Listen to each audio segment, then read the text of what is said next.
Hello friends, this is Himanshu and welcome to high speed guru. यहाँ पर बात करेंगे आज टॉप 30 एमसीक्यू क्वेश्चंस की। दोस्तों, जैसा कि आपको पता है कि हम यहाँ पर डेली आपके लिए 30 बहुविकल्पीय प्रश्न लेकर आ रहे हैं जो कि आपके एग्जाम के लिए इम्पोर्टेंट हैं।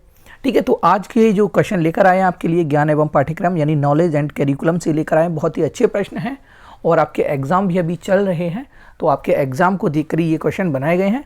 तो एक एक प्रश्न को आप ध्यान से देखिएगा, बहुत ही अच्छे प्रश्न हैं। और अगर आपको कुछ पूछना है या कुछ समझ में नहीं आता है तो आप लोग कमेंट में पूछ सकते हैं। चलिए शुरू करते हैं। शुरू करने से पहले जो भी चैनल पर फर्स्ट टाइम विजिट कर रहे हैं, चैनल को सब्सक्राइब कर लीजिएगा और बेल आइकन को भी प्रेस कर दीजिए, जिससे कि आगे आने वाली वीडियो आपको सबसे पहले मिल सके। और दोस्तों, जो भी यहाँ पर पढ़ाया जाता है उसका PDF भी आपको दिया जाता है, तो PDF डाउनलोड करने के लिए टेलीग्राम चैनल से आप लोग डाउनलोड कर सकते हैं। इसे ज्वाइन कर लीजिएगा, लिंक डिस्क्रिप्शन में मिल जाएगा। चलिए देखते हैं। और दोस्तों, इससे पहले है जो है आपको 2 वीडियो और दे चुके हैं ज्ञान एवं पाठ्यक्रम की, यानी नॉलेज एंड करिकुलम की 2 वीडियो दे चुके हैं। अगर आप लोगों ने अभी तक नहीं देखी हैं तो जाकर देख लीजिएगा, अच्छे क्वेश्चंस डिस्कस किए गए हैं। चलिए देखते हैं पहला प्रश्न क्या है। ज्ञान आधारित होता है। यहाँ पर कहा जा रहा है कि ज्ञान जो है किस पर आधारित होता है? आंकड़ों पर होता है, सूचना पर होता है, अभ्यास पर होता है, स्पष्टीकरण पर होता है। तो देखिए, ज्ञान जो है सूचना पर आधारित होता है। आंसर जाएगा आपका बी के साथ, टिक कर लीजिएगा, ऑप्शन बी। ठीक है, ये देखिए ज्ञान जो है क्या है, सूचना पर आधारित होता है। ये सूचना आपकी किसी व्यक्ति कहें या किसी वस्तु के बारे में होती है जो हमें उस व्यक्ति की क्या विशेषता बताती है, उस व्यक्ति की क्या विशेषता बताती है। ठीक है, यानी ज्ञान क्या है, फिर से सुन लीजिएगा, ज्ञान जो है एक सूचना है। ये सूचना किसी व्यक्ति किसी वस्तु के बारे में होती है। ठीक है, ये सूचना किसके, किसी व्यक्ति के बारे में हो सकती है, किसी वस्तु के बारे में हो सकती है। ठीक है, जो हमें उस व्यक्ति की या उस वस्तु की क्या विशेषता बताती है। ठीक है, चलिए अगले प्रश्न की ओर बढ़ते हैं। अगला प्रश्न है, चलिए देखते हैं। किसने कहा विश्वास करो और जीवन जीने योग्य है? विश्वास करो कि जीवन जीने योग्य है और तुम्हारा विश्वास तथ्य का सृजन करने में सहायता करेगा। यानी ये कथन किसका है?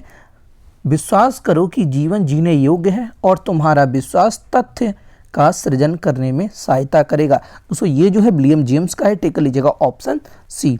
अगले प्रश्न की ओर बढ़ते हैं।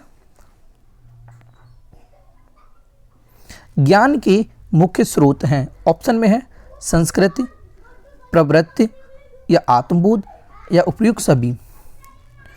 तो देखिए, ज्ञान के यहाँ पर ये सभी स्रोत है, आपकी संस्कृति भी है, प्रवृत्ति भी है, आत्मबोध भी है। आत्मबोध का मतलब होता है स्वयं को जानना। ठीक है, याद रखिएगा, स्वयं को जानना, आत्मबोध। ठीक है, तो आंसर आपका जाएगा डी के साथ, टिक कर लीजिएगा, डी, उपयुक्त सभी। ठीक है, अगले प्रश्न की ओर बढ़ते हैं। देखिए, आपका एक क्वेश्चन और बता देते हैं आपको। आत्मबोध के नाम से एक लघु ग्रंथ भी है। ठीक है, एक लघु ग्रंथ भी है जो शंकराचार्य ने लिखा है, याद रखिएगा, शंकराचार्य। इसे भी आप याद कर लीजिएगा। ठीक है, यहाँ पर पूछा था आपसे ज्ञान के मुख्य स्रोत क्या है, तो आपके ज्ञान के मुख्य स्रोत के बारे में पूछा गया, तो संस्कृति भी है, आपकी प्रवृत्ति भी है, आत्मबोध भी है। लेकिन ये हम आपको अलग से क्वेश्चन बता रहे हैं कि एक आत्मबोध नाम से एक ग्रंथ भी है जो शंकराचार्य ने लिखा है। ये भी आप याद कर लीजिएगा। आगे देखते हैं। निम्न में से कौन सी जॉन डीबी द्वारा नहीं लिखी गई है? अब यहाँ पर जो आपसे क्वेश्चन पूछा जा रहा है वो आपको जो ध्यान देना है वो देना है यहाँ पर नहीं पर। क्या पूछा जा रहा है? निम्नलिखित में से कौन सी जॉन डीबी द्वारा नहीं लिखी गई है? होता क्या है, कभी कभी बच्चे नहीं को इग्नोर कर देते हैं या भूल जाते हैं, तो आपका क्वेश्चन गलत हो जाता है। ठीक है, तो आप नहीं पर ध्यान देंगे। कौन सी जॉन डीबी ने नहीं लिखी है? ऑप्शन में है आपके the school and the curriculum, education of man, democracy and education of today. ये सभी बी को छोड़कर जो यहाँ पर दी गई हैं ये सभी जॉन डीबी ने लिखी हैं, लेकिन जो बी है एजुकेशन ऑफ मैन ये आपकी फ्रॉवेल ने दी है। ठीक है, याद रखिएगा, फ्रॉवेल। ठीक है, फ्रॉवेल की पुस्तक है ये, एजुकेशन ऑफ मैन। अगले प्रश्न की ओर बढ़ते हैं। नेक्स्ट क्वेश्चन क्या है? भारतीय संसद ने एक अधिनियम पारित करके विश्व भारती को एक केंद्रीय विश्वविद्यालय का स्तर किस वर्ष में दिया था? भारतीय संसद ने एक अधिनियम पारित किया, उसमें विश्व भारती ये विश्वविद्यालय है, ठीक है, विश्व भारती विश्वविद्यालय को एक केंद्रीय विश्वविद्यालय का स्तर किस वर्ष दिया था? तो दोस्तों इसका आंसर जाएगा वो 1951 में जाएगा। इंपॉर्टेंट प्रश्न है ये, ठीक है, 1951 में दिया था। लेकिन अगर आपसे पूछा जाए कि विश्व भारती विश्वविद्यालय की नींव कब रखी गई थी, ठीक है, अगर नींव के बारे में पूछ लिया जाए तो आपका आंसर जाएगा 1921, ठीक है। रखी किसने थी? तो रविंद्रनाथ टैगोर के पिताजी ने, ठीक है। अगले प्रश्न की ओर बढ़ते हैं। अगला है आपके सामने, स्वामी विवेकानंद वेदांत दर्शन के किस प्रकार का अनुकरण करते थे? स्वामी विवेकानंद वेदांत दर्शन के किस प्रकार का अनुकरण करते थे? अद्वैत का। आंसर जाएगा आपका सी के साथ, टिक लीजिएगा। और अगले प्रश्न देखते हैं, पाठ्यक्रम निर्माण के लिए क्रिया तथा अनुभव का सिद्धांत किसके द्वारा दिया गया? अब यहाँ पर पूछा जा रहा है कि क्रिया तथा अनुभव का जो सिद्धांत है ये किसने दिया? तो इसका आंसर जाएगा आपका प्रयोजनवाद के साथ, प्रयोजनवाद ने दिया। आंसर टिक लीजिएगा ए, ठीक है। देखिए इसमें क्या है, बालक क्रियाओं को अनुभव से सीखकर ज्ञान प्राप्त करता है, ठीक है। क्रिया का अनुभव का सिद्धांत किसने दिया? प्रयोजनवाद ने दिया। और इसमें क्या है, बालक जो है क्रियाओं और अनुभव से सीखकर ही क्या करता है? ज्ञान प्राप्त करता है। चलिए आगे देखते हैं। ऑन एजुकेशन पुस्तक किसके द्वारा लिखी गई? ऑन एजुकेशन पुस्तक जो है जे कृष्णमूर्ति के द्वारा लिखी गई है। आंसर जाएगा सी के साथ, कृष्णमूर्ति। अगला है, पाठ्यक्रम विकास के मुख्य तत्व हैं शिक्षण उद्देश्य, मूल्यांकन प्रक्रिया, या ए और बी दोनों, या इनमें से कोई नहीं। तो पाठ्यक्रम विकास में ये शिक्षण उद्देश्य भी होते हैं आपके, मूल्यांकन प्रक्रिया भी होती है। ऑप्शन चला जाएगा आपका सी के साथ, ए और बी दोनों, टिक लीजिएगा। और अगले प्रश्न की ओर बढ़ते हैं। चार वर्णों की उत्पत्ति का सर्वप्रथम उल्लेख निम्नलिखित में से किस ग्रंथ में मिलता है? यहां पर पूछा जा रहा है कि जो चार वर्ण हैं, चार वर्णों की उत्पत्ति का सर्वप्रथम उल्लेख किस ग्रंथ में मिलता है?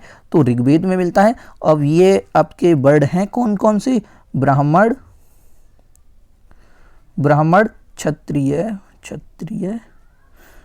क्षत्रिय और आपका वैश्य, और जो लास्ट मिलता है वो मिलता है आपका शूद्र, ठीक है। तो ब्राह्मण, क्षत्रिय, वैश्य और शूद्र, याद रखिएगा। चार वर्णों की उत्पत्ति सर्वप्रथम उल्लेख किस ग्रंथ में मिलता है? तो ऋग्वेद में मिलता है। कौन कौन से हैं ये? ब्राह्मण, क्षत्रिय, वैश्य और शूद्र। अगला है आपका, पुराणों की संख्या कितनी है? अच्छा प्रश्न है और बहुत बार पूछा गया, आसान सा है, डी 18 है। पुराणों की संख्या कितनी है? 18 है। नेक्स्ट क्वेश्चन देखते हैं। नेक्स्ट प्रश्न क्या है आपके सामने, निम्नलिखित में से आदि शंकराचार्य द्वारा स्थापित मठ है।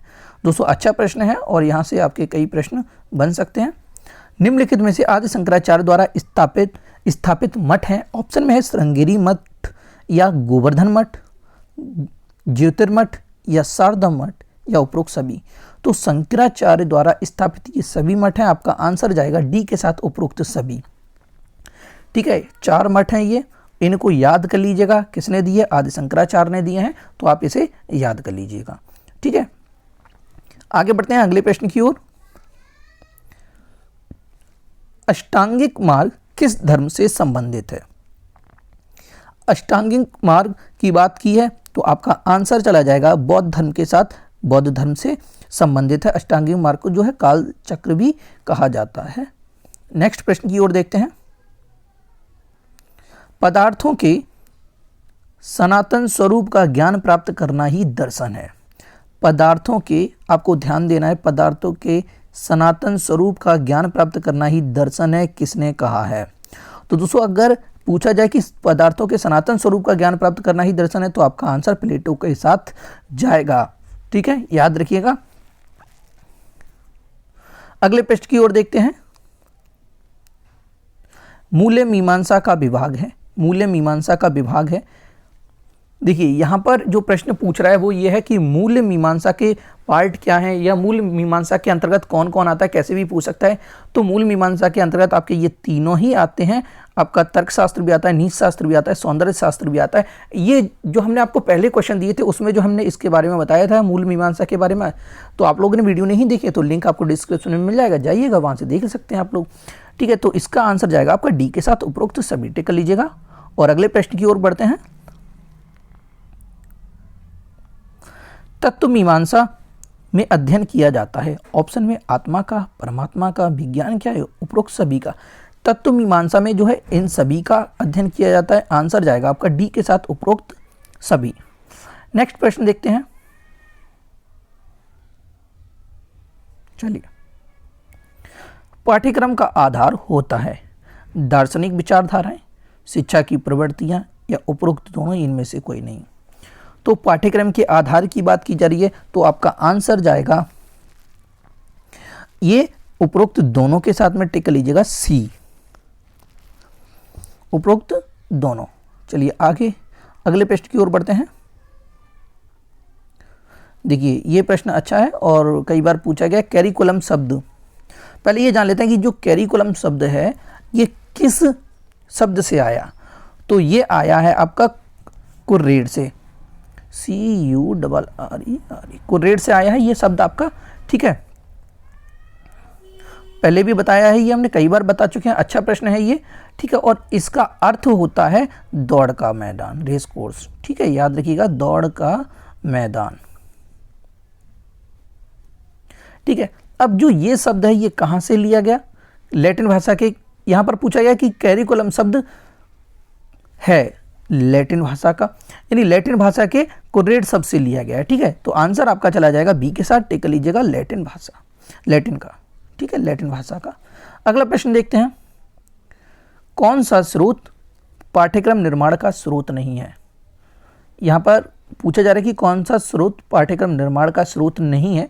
नेता, समाज, विज्ञान या ज्ञान। भाई ये तो होते हैं, लेकिन नेता का क्या काम, तो आंसर चला जाएगा आपका ए के साथ, टिक कर लीजिएगा। कौन सा स्रोत पाठ्यक्रम निर्माण का नहीं है, तो नेता होगा। अगला है आपका, कौन आदर्शवादी शिक्षा शास्त्री है।